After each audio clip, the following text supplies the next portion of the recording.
Be me, Patricia, 34, Human Resources Director. Finally, in a position where I can actually make a difference. Tired of watching incompetent men get promoted while brilliant women get overlooked. Time to level the playing field. First day in new role, already identifying problems. Notice the engineering department is 80% male. Clearly systemic bias at work here. Start documenting everything. Month 1. Call Jake from software development into my office. Jake, we need to discuss your communication style during meetings. What about it? You tend to interrupt female colleagues. It's a form of microaggression that silences women's voices. He looks confused. I interrupt everyone when I have ideas. That's how brainstorming works. That's exactly the kind of toxic masculinity I'm talking about. Write him up for disruptive workplace behavior. Month 2. Hosting mandatory sensitivity training. Today we're going to discuss how patriarchal structures manifest in corporate environments. Room full of eye rolls. The very fact that you're rolling your eyes proves my point about male fragility. Marcus raises his hand. Patricia, I think we should focus on actual workplace issues, not gender theory. Marcus, what you just said is a perfect example of mansplaining. How is that mansplaining? You're dismissing my expertise and trying to redirect the conversation. Note his resistance to diversity initiatives in his file. Month 3, performance review season. Perfect opportunity to address the gender imbalance. Start with David from marketing. David, your performance this quarter shows concerning patterns. What patterns? My numbers are solid. It's not about numbers. It's about how you achieve them. What do you mean? I've received reports that you dominate client meetings. I'm the account lead. That's literally my job. Being loud and aggressive isn't leadership, David. Mark him down for poor teamwork and communication issues. Month 4. Tom from IT comes to my office angry. Patricia, I just got written up for helping Jessica with her computer. Tom, what you did was assume she couldn't handle it herself. She literally asked me for help. It's my job. Offering unsolicited technical assistance reinforces harmful stereotypes about women and technology. She solicited it, though. The very fact that she felt she needed to ask a man for help shows how deep these patterns run. Add failure to understand workplace dynamics to his record. Month 6. Engineering team complaining about new project assignments. Been strategically redistributing high visibility projects to women. Robert storms into my office. Why did you give the Morrison account to Lisa? I've been working on it for 8 months. Lisa brings a fresh perspective. She's been here 3 weeks. Robert, your territorial attitude toward projects is exactly what we're trying to change. Territorial. I built the entire framework. And now you're being possessive about it. Very telling. Document his resistance to collaboration. Month 8, company mixer. Overhear group of guys complaining about reverse discrimination. Approach them immediately. Gentlemen, I couldn't help but notice your conversation. They go quiet. The fact that you feel discriminated against when women finally get equal opportunities shows how accustomed you've become to unfair advantages. Steve speaks up. Equal opportunities? You've transferred 5 guys out of my department this year. Transferred because they weren't adapting to our more inclusive environment. Inclusive? You literally told Carl his opinion didn't matter because he's a white male. I said his perspective was overrepresented in the discussion. Make mental note about Steve's hostility to diversity efforts. Month 10. Discovered that Brad has been tracking the demographics of my personnel decisions. Calls it a concerning pattern. Bring him in immediately. Brad, I understand you've been collecting data about departmental changes. Yeah, I noticed something weird. What exactly are you implying? In 10 months, you've initiated disciplinary action against 23 men and 0 women. Maybe that tells you something about male workplace behavior. Or maybe it tells me something about your management style. The audacity. Brad, what you're suggesting borders on insubordination. I'm suggesting you might have a bias. The only bias here is your inability to accept accountability. Formal write-up for creating a hostile work environment through unfounded accusations. Year 1, Christmas party. Notice the men aren't really talking to me anymore, clearly feeling threatened by the changes I'm implementing. Corner Andrew by the refreshments. Andrew, you seem distant lately. Just focusing on work, Patricia. I hope my initiatives aren't making you uncomfortable. Your initiatives? Creating a more equitable workplace. Is that what we're calling it? His tone is completely inappropriate. Andrew, I'm sensing some resentment. No resentment, just confusion about why good employees keep getting fired. If they were truly good employees, they wouldn't resist progress. Note his passive-aggressive behavior toward management. Month 14. Kevin from sales requests a meeting. Patricia, I need to understand something. What's that, Kevin? Why am I being put on a performance improvement plan? Your sales numbers have declined by 2%. Company average declined by 8%. It's not just about numbers. Then what is it about? Your approach to client relationships reflects outdated masculine sales tactics. Outdated how? Aggressive, pushy, domineering. I closed 3 major deals this month, but at what cost to our company culture? He looks genuinely baffled. Kevin, your confusion itself is telling. Month 16. Notice the men are having more private conversations. Clearly, organizing some kind of resistance. Decide to address it head-on during team meeting. I've noticed some concerning behaviors lately. Room goes dead silent. There seems to be an undercurrent of resentment toward our equity initiatives. Nobody responds. The silent treatment is just another form of passive aggression. Finally, Greg speaks up. We're not giving you the silent treatment. We're scared to talk.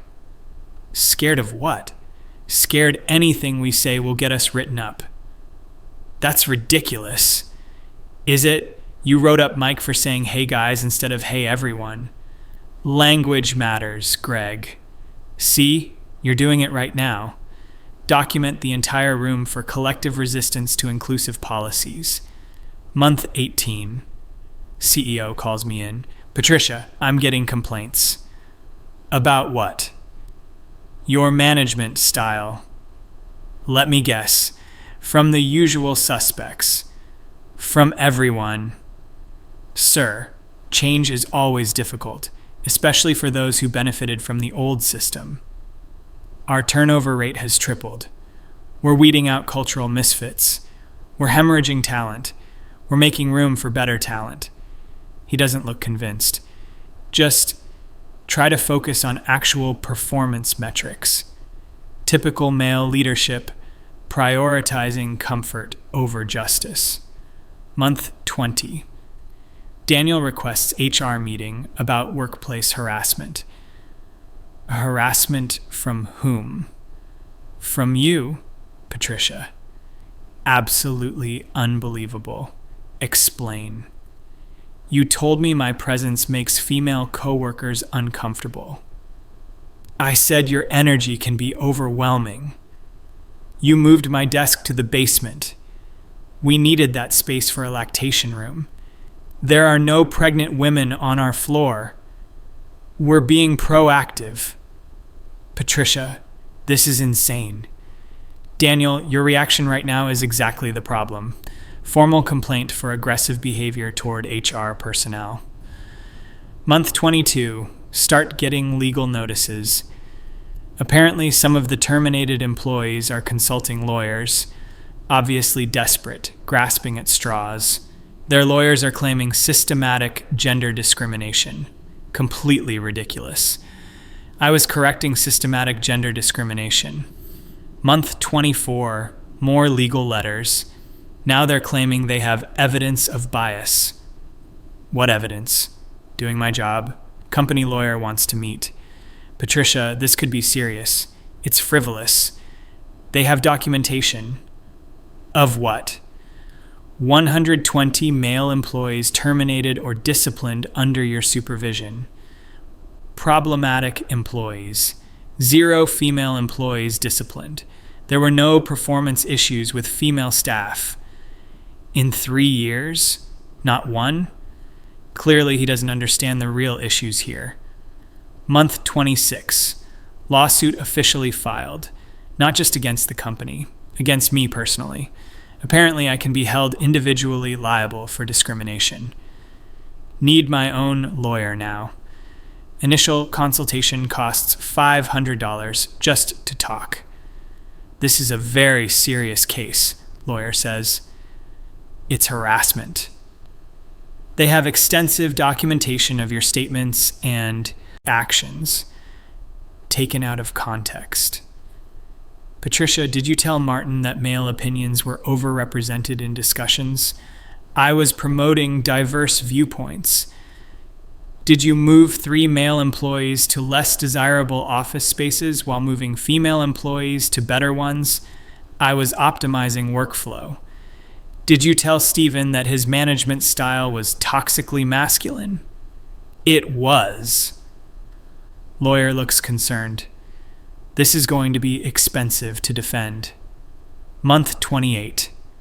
Discovery phase begins. They want every email I've ever sent, every memo, every performance review, every meeting note. Apparently, my detailed documentation is now being used against me. How was I supposed to know they'd twist my words? Second lawsuit filed. Now there are 67 plaintiffs. They're organizing like some kind of angry mob. My legal fees are approaching $30,000. Had to take out a second mortgage to pay my lawyer. Month 30, third lawsuit. Now up to 94 plaintiffs. They found each other somehow, comparing notes. Their anger is palpable every time I see them in court. Furious doesn't even begin to describe it. They look at me like I destroyed their lives, which is dramatic. They all found other jobs. Depositions begin. Sitting in conference room with hostile lawyers asking aggressive questions. Miss Patricia, you wrote that men are inherently more aggressive in workplace settings. What did you mean? I meant they tend to dominate conversations. So you believe men are inherently flawed? I believe socialization creates problematic behaviors. And you felt justified in acting on these beliefs? I felt obligated to create equity. Their lawyer smiles like he just won something. Month 32, fourth lawsuit filed. 120 plaintiffs total now. The local news picks up the story. Massive discrimination lawsuit filed against HR director. They're painting me as the villain. The comments online are vicious. Men everywhere celebrating my downfall. Just proves how threatened they feel by real change. Legal bills now exceed $75,000. Had to liquidate my retirement accounts. Lawyer wants another $50,000 retainer. This is becoming a class action nightmare. Can't we settle? They don't want money. They want vindication. What does that mean? They want you to admit wrongdoing. Absolutely not. Then we go to trial. Month 34, pre-trial motions. Judge denies most of our attempts to dismiss. There appears to be substantial evidence of systematic bias. My lawyer looks grim. Patricia, you need to consider settlement. I won't admit to discrimination when I was fighting discrimination. Your principles are going to bankrupt you. Some things are more important than money. Month 36. Trial begins. Courthouse packed with angry former employees, their wives, their friends, their families. 120 men who all hate me with burning intensity. The fury in their eyes is overwhelming. Never seen such collective rage directed at one person. First day of testimony. Jake takes the stand. She told me that my ideas weren't welcome because too many men had spoken. She said my input was less valuable because of my gender, his voice shaking with anger, clearly still furious after all this time. Second day. Marcus testifies. She created an environment where men were afraid to speak. Any comment could be twisted into evidence of toxic masculinity, his resentment obvious to everyone in the room, still mad as hell. Third day, David's testimony. She took away my biggest client and gave it to someone with no experience. When I protested, she said I felt entitled because of male privilege, the rage in his voice unmistakable. 3 years later, and still absolutely furious. Week 2, Tom from IT. She wrote me up for doing my job, said helping women with technical problems was patronizing, his anger so intense he's almost shaking, clearly still livid. Week 3, Robert testifies about project reassignments. 8 months of work given to someone else. Because she decided I was being territorial, voice dripping with fury, the resentment burning in his eyes. My lawyer's cross-examinations aren't helping. Each witness more credible than the last, their anger making them compelling. Jury seems sympathetic to their outrage. Week 4, I take the stand. I was trying to create equity in a biased system. These men were resistant to change. Sometimes progress requires difficult decisions. Opposing lawyer tears me apart. Did you ever consider that your actions were discriminatory?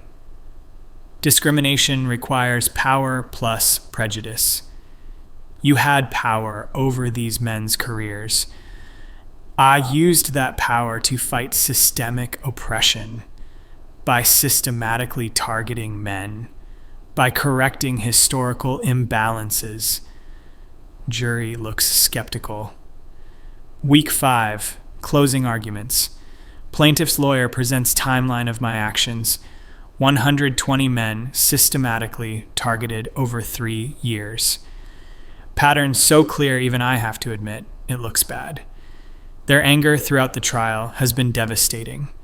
Furious testimonies that clearly moved the jury. Jury deliberates for 6 hours.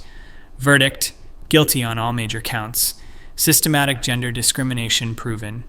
$2.3 million judgment against me personally. Plus legal fees for all 120 plaintiffs. Total damages exceed $4 million. Month 40. Financial reality hits. Lawyers want immediate payment. House goes into foreclosure proceedings. Can't make mortgage payments while defending multiple appeals. Life savings completely drained. Had to sell car, jewelry, everything of value. Month 42, foreclosure hearing. Bank isn't interested in my principles. You're $47,000 behind on payments. I'm appealing the judgment. Doesn't matter to us. House officially seized. Month 44, moving into studio apartment. Everything I owned fits in a U-Haul. Neighbors from my old street watching. Some of them probably think I deserved this. Month 46, second trial for remaining appeals. More angry testimony from the 120 men. Their fury hasn't diminished at all. If anything, they seem more resentful. Years of legal battles have intensified their rage. Additional $800,000 in legal fees awarded against me, now facing total financial obligations of $5.2 million. Will be paying this for the rest of my life. Bankruptcy lawyer says even that won't eliminate everything. Month 48, final appeal denied.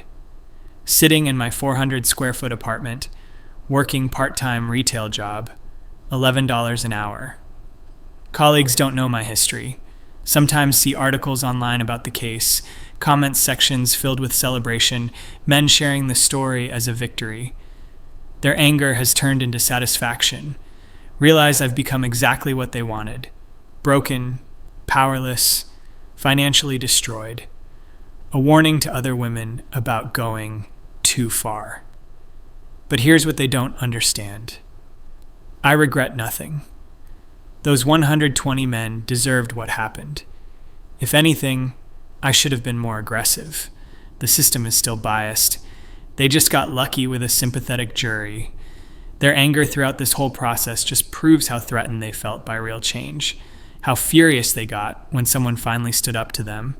Working retail now, but still educating people, telling customers about workplace equity, explaining systemic bias to anyone who will listen. My manager doesn't appreciate it, but I won't be silenced. The 120 men may have destroyed my finances. They may have taken my house, my career, my savings, but they didn't take my convictions. They didn't break my spirit. If I had to do it all over again, I'd probably fire even more of them. The fact that they're still so angry after getting their justice just proves how entitled they really were, how mad they got at facing consequences for their privilege. Men will always be threatened by strong women. They'll always organize against us when we gain real power. Their fury during this entire ordeal was just male fragility on full display. 120 angry men couldn't handle one woman telling them the truth. So they destroyed her life instead of examining their behavior. Typical.